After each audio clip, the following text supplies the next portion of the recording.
Capítulo 7, Lição 6. Trabalhe para aprender, não trabalhe pelo dinheiro. Em 1995, concedi uma entrevista a um jornal de Singapura. A jovem repórter chegou na hora e imediatamente começou a entrevista. Sentamos no hall de entrada de um hotel luxuoso, tomamos café e falamos do objetivo de minha visita à cidade. Eu devia dividir o palco com Zig Ziglar. Ele falaria de motivação e eu dos segredos dos ricos. Gostaria de ser um dia uma autora de best-sellers, como o senhor, disse ela. Eu já lera alguns de seus artigos de jornal e ficara impressionado. Ela tinha um estilo forte e claro. Seus artigos atraíam o interesse do leitor. A senhora tem ótimo estilo, respondi. O que a impede de alcançar seu sonho? Parece que não consigo ir adiante, ela respondeu calmamente. Todos dizem que meus romances são ótimos, mas não acontece nada. De modo que continuo no jornal. Pelo menos dá para pagar as contas. O senhor teria alguma sugestão? Sim, retruquei animadamente. Um amigo meu tem aqui em Singapura um curso que ensina as pessoas a vender. Ele dá cursos de treinamento em vendas para as principais empresas desta cidade e penso que se a senhora assistisse a um de seus cursos, sua carreira poderia se beneficiar bastante. Ela se espantou. O senhor está dizendo que eu deveria aprender a vender? Balancei a cabeça afirmativamente. O senhor está falando sério? Voltei a fazer que sim com a cabeça. O que há de errado com isso? Agora eu estava recuando. Ela se ofendera com o que eu disse. Preferiria não ter dito nada. Em minha tentativa de ser útil, comecei a defender minha sugestão. Tenho um mestrado em literatura inglesa. Por que frequentaria um curso de vendas? Sou uma profissional. Fui para a universidade para não ser vendedora. Odeio vendedores. Eles só pensam em dinheiro. Diga-me, para que vou estudar vendas? Ela começou a arrumar suas coisas. A entrevista tinha acabado. Na mesa em frente ao sofá estava um exemplar de um best-seller que eu publicara. Peguei o livro e algumas notas que ela fizera num bloco. Está vendo isto? Disse eu apontando para suas anotações. Ela olhou para o bloco. O quê? Ela disse confusa. Novamente apontei para suas anotações. No bloco ela escrevera Robert Kiyosaki, autor de best-sellers. Aqui fala autor de best-sellers, não diz melhor escritor. Seus olhos se arregalaram imediatamente. Sou um péssimo escritor. Você é uma grande escritora. Eu frequentei curso de vendas. Você tem um mestrado. Junte as duas coisas e você terá uma autora de best-sellers e uma boa escritora. Seu olhar estava enfurecido. Nunca me rebaixarei tanto quanto chegar a aprender como vender. Pessoas como o senhor não têm nada que ficar escrevendo. Fui treinada profissionalmente para escrever e o senhor para vender. Não é justo. Guardou o resto de suas notas e disparou pelas amplas portas de vidro para a úmida manhã de Singapura. Pelo menos na manhã seguinte sua reportagem era equilibrada e favorável. O mundo está cheio de gente inteligente, talentosa, instruída e qualificada. Encontramos com elas todos os dias. Estão todas em volta de nós. Alguns dias atrás, meu carro estava com problemas. Entrei numa oficina e o jovem mecânico o consertou em alguns minutos. Ele sabia o que estava errado apenas pelo barulho do motor. Fiquei impressionado. A triste verdade é que um grande talento não é suficiente. Sempre fico chocado ao perceber o pouco que ganham as pessoas talentosas. Ouvi outro dia que menos de 5% dos americanos ganham mais de $100.000 ao ano. Já encontrei gente muito instruída, brilhante, que ganha menos de $20.000 ao ano. Um consultor comercial especializado na área médica me dizia que muitos médicos, dentistas e quiropráticos têm dificuldades financeiras. Até então eu pensava que, quando eles se formassem, os dólares choveriam. Foi esse consultor que me disse: eles estão uma habilidade atrás da grande riqueza. O que isso quer dizer é que muitas pessoas precisam apenas aprender e dominar uma habilidade a mais e sua renda aumentará exponencialmente. Já mencionei que a inteligência financeira é uma sinergia entre contabilidade, investimento, marketing e direito. Combine essas 4 habilidades técnicas e ganhar dinheiro com o dinheiro será mais fácil. Quando se fala de dinheiro, a única habilidade que a maioria das pessoas conhece é trabalhar mais. O exemplo clássico de sinergia de habilidades era essa jovem jornalista. Se ela aprendesse ativamente as habilidades de vendas e marketing, sua renda poderia aumentar de forma espetacular. Se eu fosse ela, faria alguns cursos de redação publicitária além de vendas. Então, em vez de trabalhar no jornal, eu procuraria um emprego em uma agência de publicidade.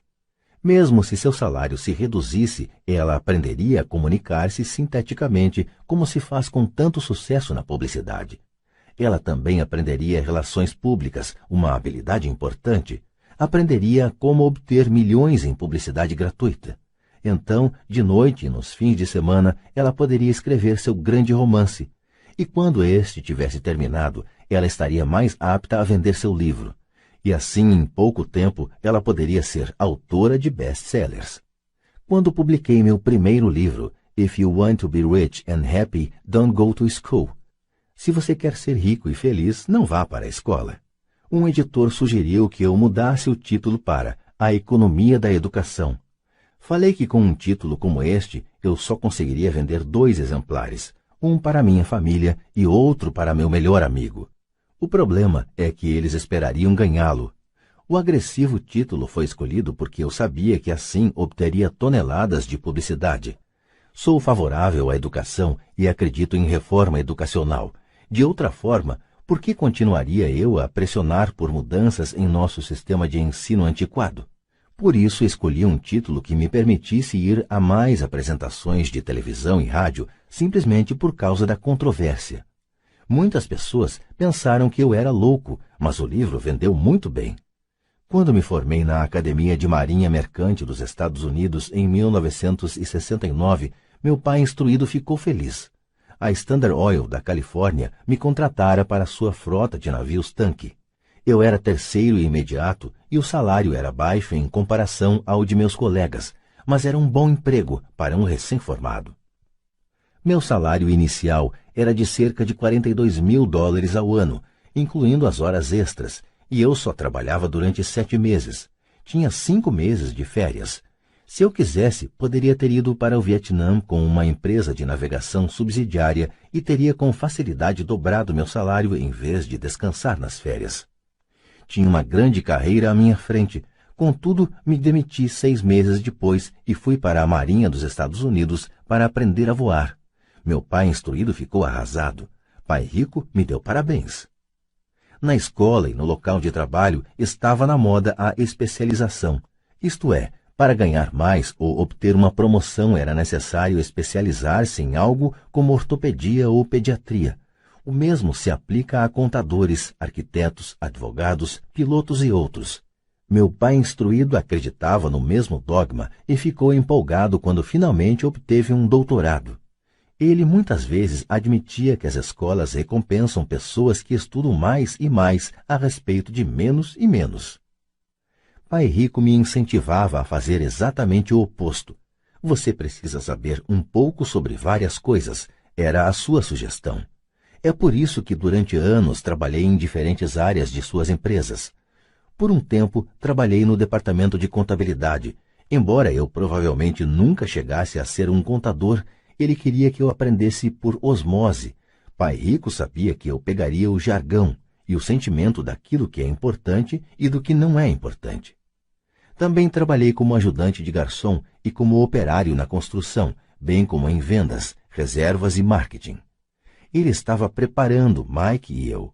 Ele insistia em que nos sentássemos para assistir a seus encontros com diretores de banco, advogados, contadores e corretores. Queria que conhecêssemos um pouco sobre cada aspecto de seu império. Quando abandonei meu emprego bem pago na Standard Oil, meu pai instruído teve uma conversa séria comigo.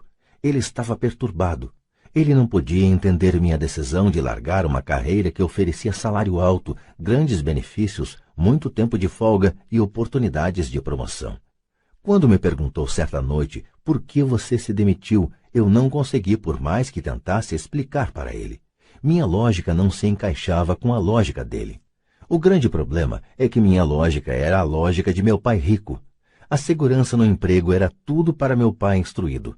Aprender era tudo para meu pai rico. Meu pai instruído pensou que eu tivesse ido para o curso para aprender a ser um comandante de navio. Pai Rico sabia que eu estava lá para estudar comércio internacional. Enquanto estudava, fiz transporte de cargas, naveguei em grandes cargueiros, em navios de passageiro pelo Extremo Oriente e pelo Pacífico Sul. Pai Rico me incentivava a navegar pelo Pacífico em lugar de ir para a Europa, porque sabia que as nações emergentes estavam na Ásia e não no velho continente. A maioria de meus colegas de turma, incluindo Mike, ainda participava de festas nas suas fraternidades, e eu já estudava comércio, gente, estilos de negócio e culturas no Japão, Taiwan, Tailândia, Singapura, Hong Kong, Vietnã, Coreia, Tahiti, Samoa e Filipinas. Eu também frequentava festas, mas não em fraternidades. Cresci rapidamente. Meu pai instruído não conseguia entender por que eu me demitira do emprego e entrara para a Marinha dos Estados Unidos. Disse-lhe que queria aprender a voar, mas realmente queria aprender a comandar tropas. Pai Rico me explicara que a parte mais difícil da condução de uma empresa é a gestão de pessoas. Ele passara 3 anos no exército. Meu pai instruído tinha sido isento do serviço militar. Pai Rico me falou do valor de aprender a liderar pessoas em situações difíceis. Liderança é o que você precisa aprender agora, dizia. Se você não for um bom líder, receberá um tiro pelas costas, como ocorre nos negócios. Ao voltar do Vietnã, em 1973, me desliguei embora adorasse voar. Consegui um emprego na Xerox Corporation. Fui para lá por uma razão, e esta não estava nos benefícios. Eu era bastante tímido, e a ideia de vender me parecia a coisa mais apavorante do mundo. A Xerox tem um dos melhores programas de treinamento em vendas dos Estados Unidos. Pai Rico ficou muito orgulhoso de mim. Meu pai, instruído, ficou envergonhado. Sendo um intelectual, considerava que os vendedores estavam abaixo dele. Trabalhei na Xerox durante 4 anos até que superei o medo de bater as portas e ser rejeitado. Ao alcançar permanentemente um lugar entre os 5 maiores vendedores, me demiti e fui em frente, deixando atrás de mim outra grande carreira em uma ótima empresa. Em 1977, formei minha primeira empresa. Pai Rico preparara Mike e eu para assumirmos empresas, de modo que agora eu precisava formá-las e pô-las a funcionar. Meu primeiro produto, uma carteira de nylon e velcro, era fabricado no Extremo Oriente e remetido a um armazém em Nova York, perto da escola que eu frequentara. Minha educação formal estava completa e era tempo de testar minhas asas. Se eu fracassasse, estaria falido. Pai Rico achava que era melhor quebrar antes dos 30. Você ainda tem tempo de se recuperar, era seu conselho. Na véspera de meu 30º aniversário, a primeira remessa saiu da Coreia para Nova York.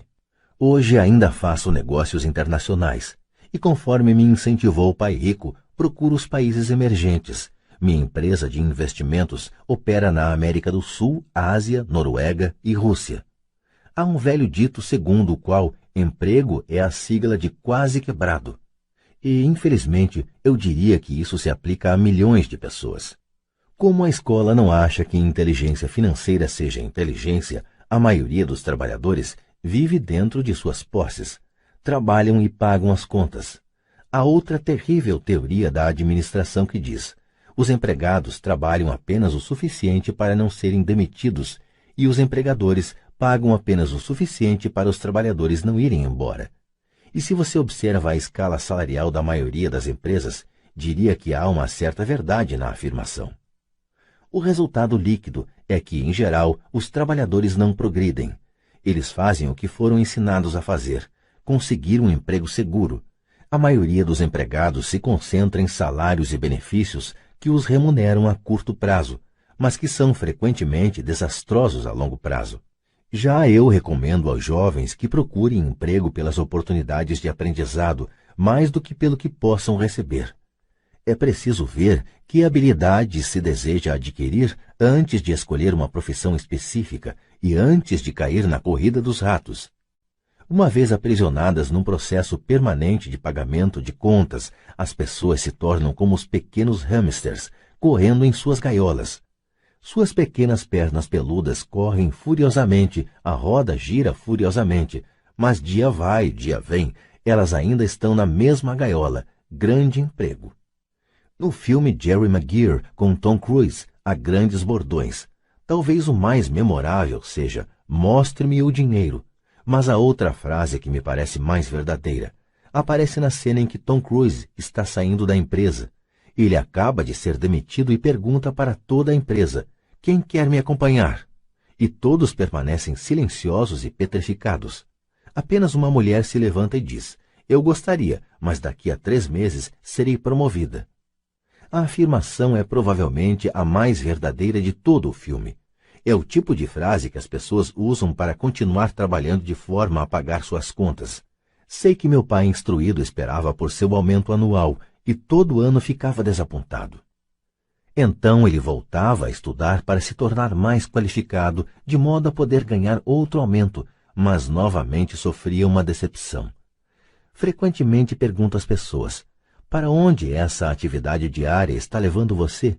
Como o pequeno hamster, duvido que as pessoas olhem para onde seu trabalho árduo as está levando. O que o futuro oferece? Cyril Brickfield, o antigo diretor executivo da Associação Americana de Aposentados, afirma que as aposentadorias privadas estão um caos. Em primeiro lugar, 50% da força de trabalho não contam atualmente com fundos de pensão. Apenas isso já deveria ser motivo de grande preocupação. E de 75% a 80% dos demais têm aposentadorias desprezíveis, que pagam $55 ou $150 ou $300 por mês. Em seu livro The Retirement Myth, o mito da aposentadoria, Craig S. Carpel escreve: "Visitei a sede de uma grande empresa nacional de consultoria especializada em aposentadorias e falei com uma diretora administrativa que planeja exuberantes planos para altos executivos. Quando lhe perguntei o que as pessoas comuns poderiam esperar receber como aposentadoria, ela disse com um sorriso confiante: 'A bala de prata.'" "O que é?" perguntei. "A bala de prata." Ela deu de ombros. "Se os baby boomers descobrem que não têm dinheiro suficiente para viver quando forem mais velhos, eles sempre podem dar um tiro nos miolos." Carpel continua explicando a diferença entre os antigos planos de benefícios definidos e os novos planos de contribuições programadas, que são mais arriscados. Não é um quadro animador para a maioria das pessoas que está trabalhando atualmente, e isso é só a aposentadoria. Quando se acrescentam despesas médicas e casas de repouso para idosos, o quadro se torna aterrador. Em seu livro de 1995, ela indica que as despesas hospitalares variam de $30 mil a $125 mil ao ano. Em uma casa de repouso para idosos, sem qualquer mordomia, a anuidade estava em torno de $88 mil. Muitos hospitais em países onde a medicina é socializada já têm que tomar decisões dramáticas como quem permanecerá vivo e quem vai morrer. Eles tomam essas decisões com base no orçamento e na idade dos pacientes. Os cuidados médicos são destinados ao paciente mais jovem. O paciente mais velho fica para o fim da fila. Assim como os ricos podem se permitir uma educação, eles também podem se manter vivos enquanto aqueles com pouca fortuna morrem. Fico imaginando se há trabalhadores pensando no futuro ou se eles apenas se preocupam com o próximo contra-cheque sem questionar-se sobre o que virá mais adiante. Quando falo para adultos que querem ganhar mais dinheiro, sempre dou o mesmo conselho. Sugiro que pensem no longo prazo. Em lugar de trabalhar simplesmente pelo dinheiro e pela segurança, que são, admito, importantes, sugiro que procurem um segundo emprego onde possam aprender outra habilidade. Muitas vezes recomendo que se integrem a uma empresa de marketing de rede, também chamado de marketing multinível, se quiserem adquirir habilidades de venda. Algumas dessas empresas têm excelentes programas de treinamento que ajudam as pessoas a suportar o medo do fracasso e da rejeição, que são as principais razões pelas quais a maioria das pessoas não é bem-sucedida. A instrução vale mais do que o dinheiro, a longo prazo. Quando ofereço esta sugestão, ouço muitas vezes: isso é muito trabalhoso, ou só quero fazer o que me interessa. Quanto à primeira resposta, retruco: então o senhor prefere passar a vida entregando 50% do que ganha ao governo? Quanto à segunda observação, digo: eu não tenho interesse em ir à academia de ginástica, mas vou para me sentir melhor e viver mais. Infelizmente, há a verdade no velho adágio: não se pode ensinar truques novos a um cachorro velho. A menos que a pessoa esteja acostumada a mudar, é difícil mudar. Mas para aqueles que ainda estão em cima do muro em relação à ideia de trabalhar para aprender algo novo, ofereço esta palavra de incentivo. A vida se parece muito com ir à academia. A parte mais difícil é se decidir a começar. Uma vez feito isso, fica fácil. Em muitas ocasiões, ficava temeroso de ir para a academia, mas chegando lá em movimento era ótimo. Depois dos exercícios, fico feliz de ter me decidido a ir. Se você não está disposto a trabalhar para aprender algo novo e insiste em se especializar em sua área, assegure-se de trabalhar em uma empresa sindicalizada. Os sindicatos foram planejados para proteger especialistas. Meu pai instruído, depois de ter caído em desgraça junto ao governador, tornou-se presidente do Sindicato de Professores do Havaí. Ele dizia que esse era o trabalho mais pesado que já tivera na vida. Meu pai rico, por outro lado, passou toda a sua vida fazendo o possível para que suas empresas não fossem sindicalizadas. Ele foi bem-sucedido, embora os sindicatos fizessem força, pai rico sempre conseguiu combatê-los. Pessoalmente não tomo partido porque posso ver a necessidade e os benefícios de ambas as situações. Se você seguir os conselhos da escola, tornando-se altamente especializado, então procure a proteção do sindicato. Por exemplo, se eu tivesse prosseguido minha carreira de piloto de aviões, eu teria procurado trabalhar em uma empresa em que o sindicato dos pilotos fosse forte. Por quê? Porque minha vida teria sido dedicada a aprender uma habilidade que só tem valor em um ramo de atividade. Se eu tivesse que abandonar esse ramo, as minhas habilidades não teriam valor em outras atividades. Um piloto sênior com 100 mil horas de voo, ganhando $150 mil ao ano, teria dificuldades em encontrar um emprego com igual remuneração no ensino escolar. As habilidades não se transferem necessariamente de um ramo de atividades para outro. Os pilotos recebem salários altos por possuírem habilidade que não teriam valor, por exemplo, no sistema de ensino. Atualmente se pode dizer o mesmo até no caso dos médicos. Com todas as mudanças ocorridas na medicina, os especialistas têm que se agrupar em organizações médicas, como os planos de saúde. Sem dúvida que os professores precisam se sindicalizar. Atualmente, nos Estados Unidos, o Sindicato dos Professores é o maior e mais rico deles. A Associação Nacional de Educação tem uma força política tremenda. Os professores precisam da proteção de seu sindicato porque suas habilidades também têm escasso valor fora da área da educação. De modo que regra prática é, se for atualmente especializado, sindicalize-se. Quando pergunto às minhas turmas quais de vocês fazem um hambúrguer melhor do que o do McDonald's, quase todos levantam a mão. Então pergunto, se a maioria de vocês faz um hambúrguer melhor do que o do McDonald's, como pode ser que o McDonald's ganhe mais dinheiro do que vocês? A resposta é óbvia. O McDonald's é um ótimo sistema de negócios. A razão pela qual tantas pessoas talentosas são pobres é que elas se concentram na preparação de um melhor hambúrguer e sabem muito pouco sobre sistemas de negócios. Um amigo meu do Havaí é um grande artista. Ganha bastante dinheiro. Um dia, o advogado de sua mãe ligou dizendo que ela lhe deixara $35 mil. Isto é o que sobrou de seus bens depois que o advogado e o governo pegaram sua parte. Imediatamente, ele viu uma oportunidade de aumentar seus negócios, usando parte desse dinheiro em publicidade. 2 meses depois, seu primeiro anúncio em cores, de página inteira, apareceu em uma revista cara voltada para os muito ricos. O anúncio foi publicado durante 3 meses. Ele não teve qualquer retorno e toda a sua herança foi embora. Agora ele quer processar a revista por ter sido enganado. Este é um caso típico de alguém que pode fazer um belo hambúrguer, mas conhece pouco de negócios. Quando eu lhe perguntei o que ele tinha aprendido, sua resposta foi que publicitários são escroques. Então lhe perguntei se ele não gostaria de fazer um curso de vendas e outro de marketing direto. Sua resposta foi: não tenho tempo e não quero jogar dinheiro fora. O mundo está cheio de pessoas talentosas. Com muita frequência, são pobres ou têm dificuldades financeiras ou ganham menos do que poderiam, não pelo que sabem, mas pelo que não sabem. Concentram-se em aperfeiçoar suas habilidades de fazer um melhor hambúrguer, em vez de pensar em como vender e entregar esse hambúrguer. Talvez o McDonald's não faça o melhor hambúrguer, mas é o melhor no ofício de vender e entregar um sanduíche básico médio. Pai pobre queria que eu me especializasse. Era assim que ele achava que se ganhava mais. Mesmo depois de ouvir do governador do Havaí que não poderia mais trabalhar no governo do estado, meu pai instruído continuou me incentivando a me especializar. Pai pobre então encampou a causa do Sindicato dos Professores, fazendo campanhas por mais proteção e maiores benefícios para esses profissionais altamente especializados e instruídos. Ele nunca entendeu que quanto mais especializado você se torna, mais você fica amarrado e dependente dessa especialização. Pai Rico aconselhava Mike e eu a nos prepararmos. Muitas grandes empresas fazem o mesmo, procuram jovens recém-formados nas faculdades e começam a preparar essas pessoas para exercer um dia altos cargos na organização.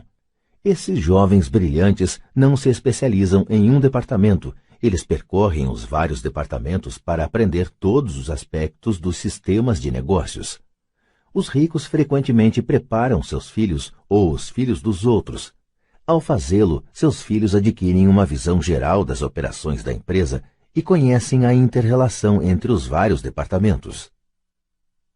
A geração da Segunda Guerra Mundial considerava ruim ficar trocando de emprego. Hoje, considera-se uma atitude inteligente, já que as pessoas ficarão mudando de emprego em lugar de buscar maior especialização, por que não pensar em aprender mais do que em ganhar?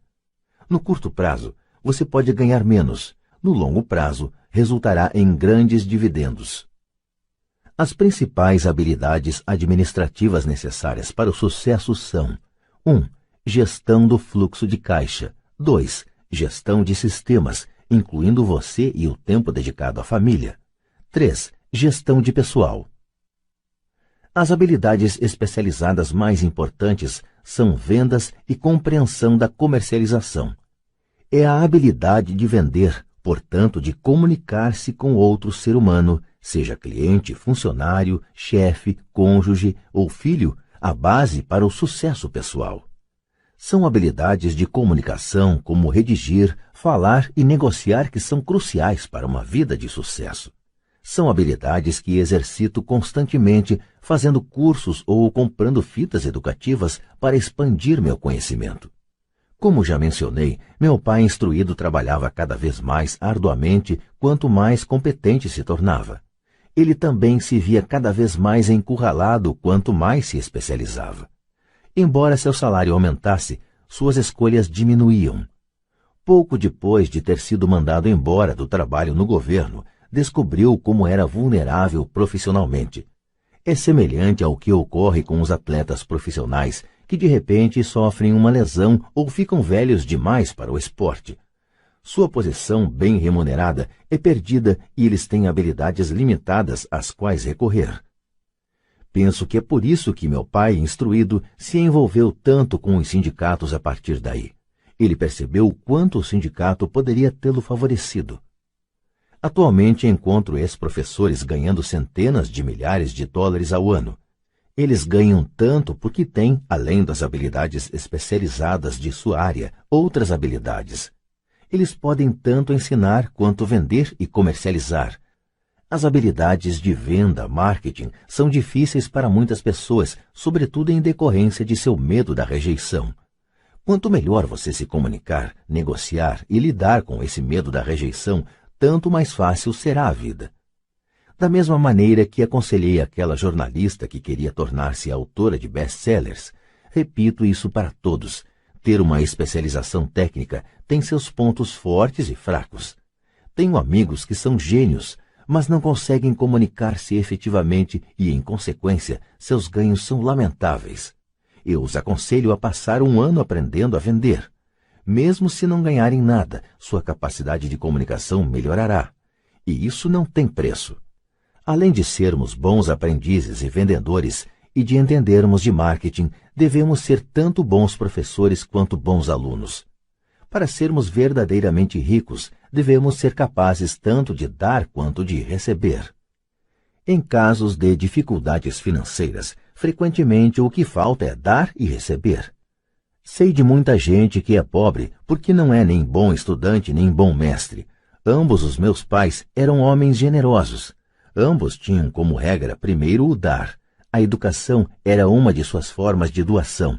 Quanto mais davam, mais recebiam. Uma diferença evidente estava na doação de dinheiro. Meu pai rico doava altos montantes. Doava para a igreja, para instituições de caridade, para sua fundação. Ele sabia que para receber dinheiro, você deve dar dinheiro. A doação de dinheiro é o segredo da maioria das grandes famílias ricas. É por isso que existem instituições como a Fundação Rockefeller e a Fundação Ford. São organizações destinadas a tomar a própria riqueza e aumentá-la, bem como distribuí-la perpetuamente. Meu pai instruído costumava dizer sempre: quando tiver algum dinheiro extra, vou doá-lo. O problema é que nunca havia um extra. Trabalhava sempre mais para conseguir mais dinheiro em lugar de concentrar-se na principal lei do dinheiro: dai e recebereis. Ele acreditava no contrário: recebe e darás. Concluindo, tornei-me ambos os pais. Uma parte de mim é um capitalista convicto que adora o jogo do dinheiro fazendo dinheiro. A outra é o do mestre socialmente responsável que está profundamente preocupado com o crescente hiato que separa os que têm dos que não têm. Acredito que o principal responsável por esse hiato crescente é o sistema de ensino arcaico.